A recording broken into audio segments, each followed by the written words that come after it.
In this video, I'm going to be custom making a couple of external doors for our renovation project, and we don't have to spend a lot to do them. It's hard to bring myself to buy doors off the shelf when they're so pricey, and to be honest, pretty boring. So we decided to make a couple of doors the old school way, using mortise and tenons and with floating panels.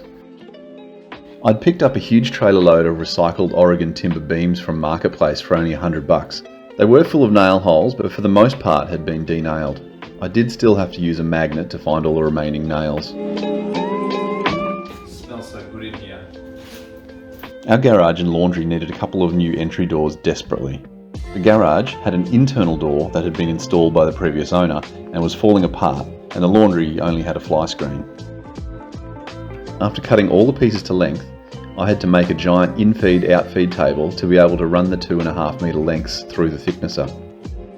I have limited machines in my workshop, and a jointer would have been very handy here to straighten these boards, but doing it this way produced the same result.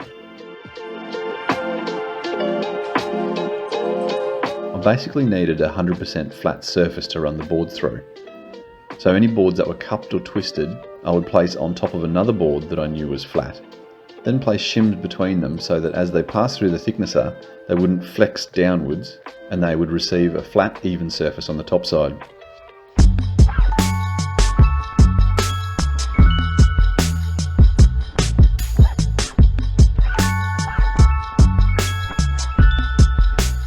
So once one side was done, I'd simply run the flat side on the bottom and then run them through normally, if that makes sense.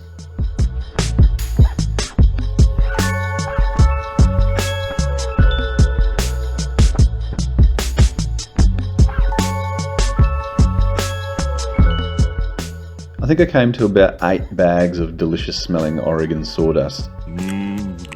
Incapacitating. On the perfectly thickness parts, I now had to make a little sled to run through the table saw to get one side of the edges straight. Then run that now straight edge normally through the table saw. Over and over and over.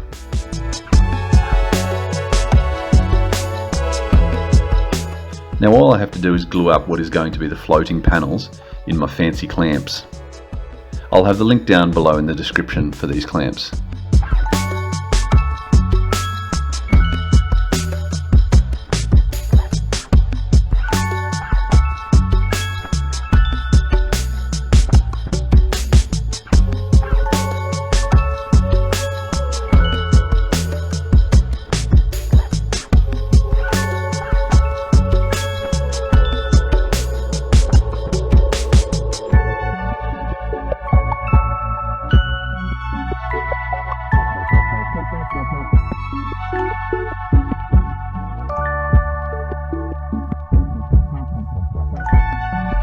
I'm a huge fan of flattening panels with a hand plane where I can, and this material, despite its naily, holey, cracky history, was surprisingly easy to plane. I have more trouble doing Tas oak.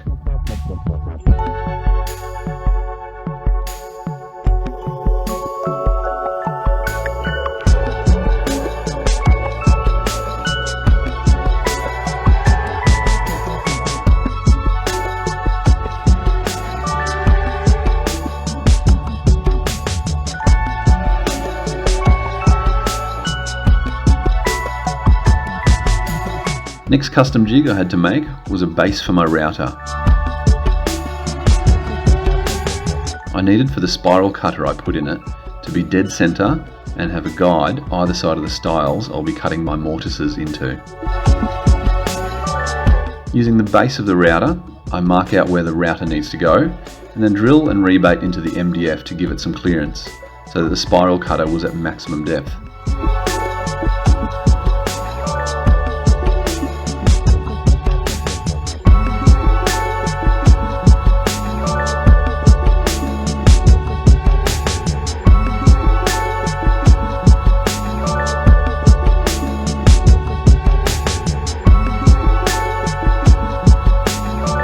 In future videos, we'll be doing the ensuite, kitchen, flooring, main bedroom, walk-in robe, etc, etc.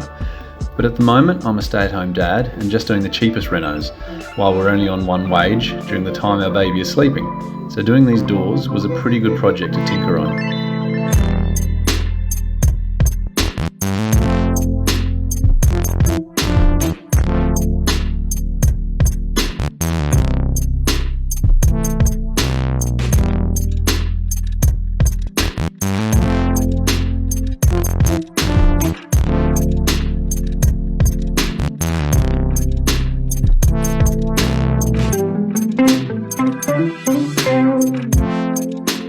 They were always going to get painted due to the frequent miserable weather in Melbourne. That and Douglas fir would have looked less good against the already brown brick. And yes, I did say Douglas fir because it's the same as Oregon. Now for the fun part, the tenons. I aligned all the boards that I wanted the same length and cut them all at once with my track saw. My drop saw or the crosscut sled on the table saw were a bit too inaccurate for these parts.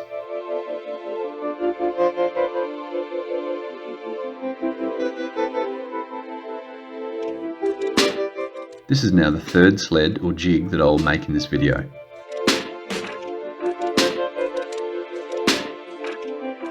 This one is to cut the cheeks of the tenons sitting vertically to the blade. Note that for later that I made the cut deliberately deeper than it needed to be by about 1 mil. This is just to reduce the need to chisel out the remaining wood, as the cuts won't be seen anyway as they'll be glued to the stiles.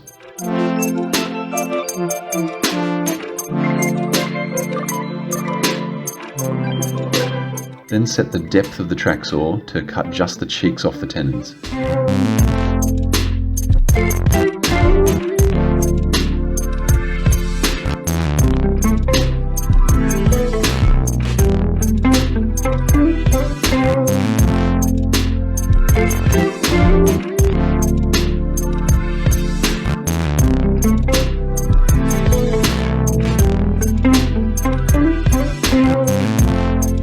I've got to throw them back on the table saw to cut the excess tenon off. I'm not sure what these are actually called, probably a 10 off rather than a 10 on.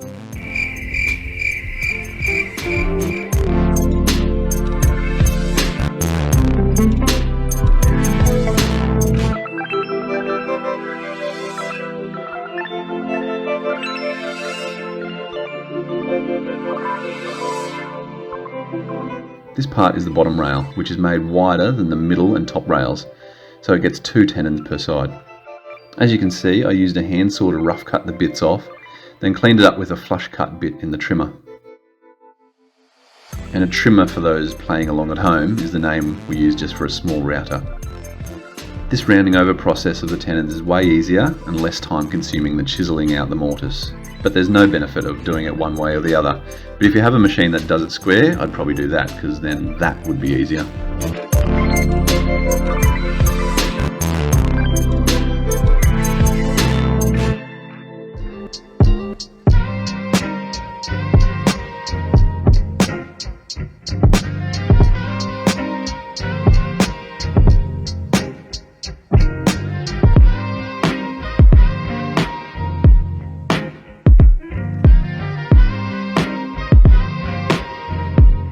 I then have to rebate some slots into the rails and stiles to accept the floating panels. Again, still using the spiral upcut bit I bought for the mortises, and still using the same jig I used earlier.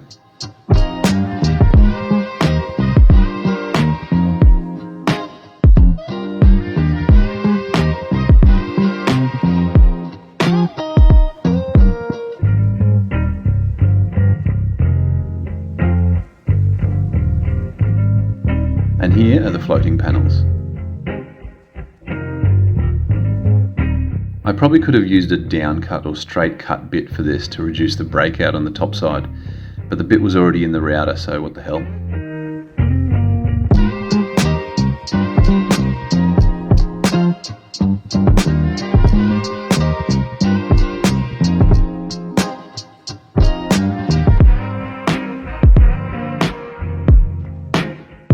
Give it a tickle with the 45-degree chamfer bit all around.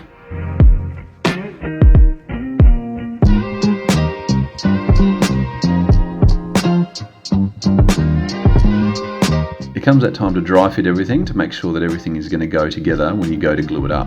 And you're not messing around with glue that's going off while you're trying to pull things back apart because something didn't fit. Not my first rodeo. Or glue up.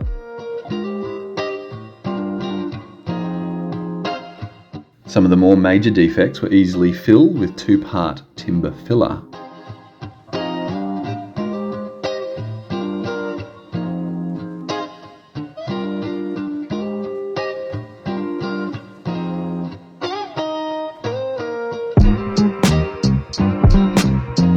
As the fourth jiggy thing I made for this build, I made a base for my trimmer that hooks onto the rail of my track saw.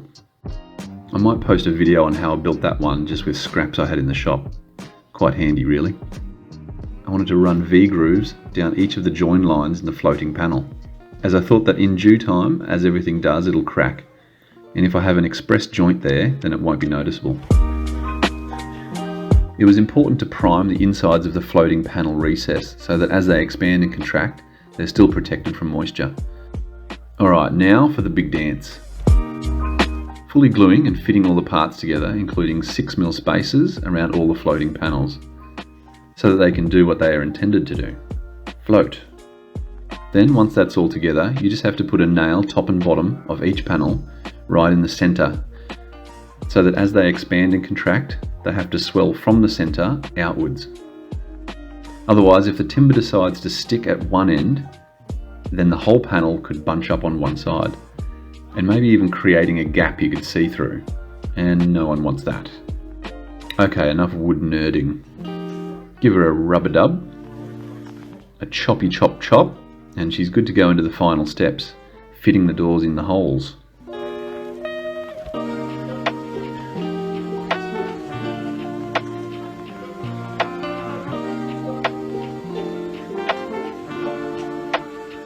So I've just cut the bottom off of this door, much shorter than the other door that I've got, and that's why it went through the tenon. It's all fine.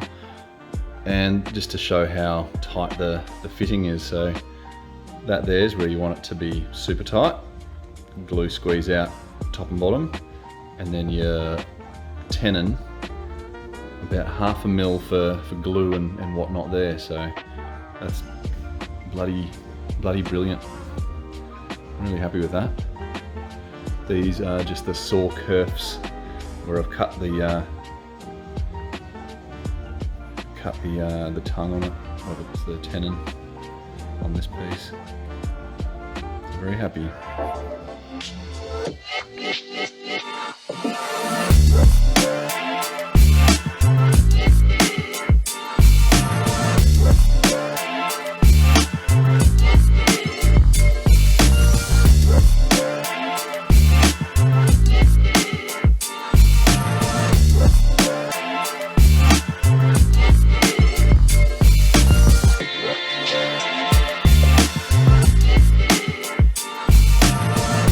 It's not as straightforward as you might think, but it's also not that hard, so why not give it a whack? You have to notch out for your hinges, fit your hinges to the door frame, then screw those together. Then you have to cut holes for your handle and fit a striker plate to the frame. In my case, I have steel frame, so I had to pop rivet my hinges and striker plate on, which turned out quite good actually. I'll be honest, there's a lot of fiddling around, measuring, reading handle instructions, selecting the right fixings and hinges, but that would be super boring if I left those in this video.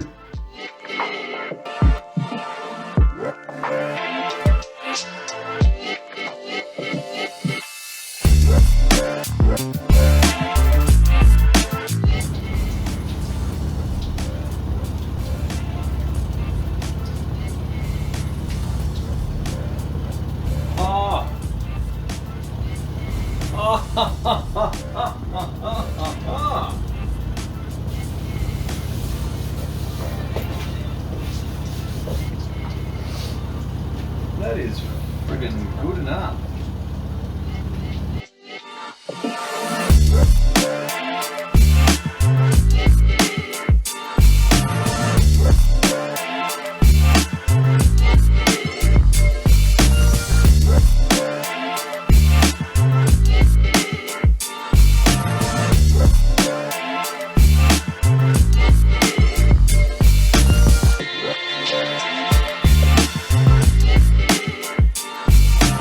These handles are awesome. I bought them from AliExpress, I think, and they've got fingerprint, PIN number or swipe card access. And when the robots take over, they're welcome to all my things. Oh, you dickhead, you're on the wrong frickin' side.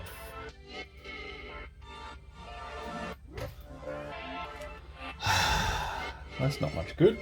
They are less awesome when you put them on backwards. Like, much less.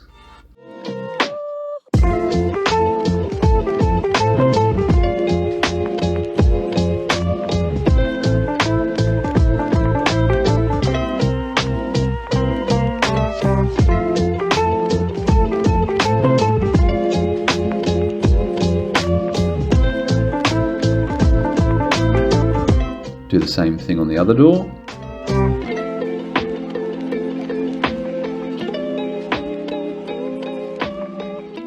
Then they turn out like this.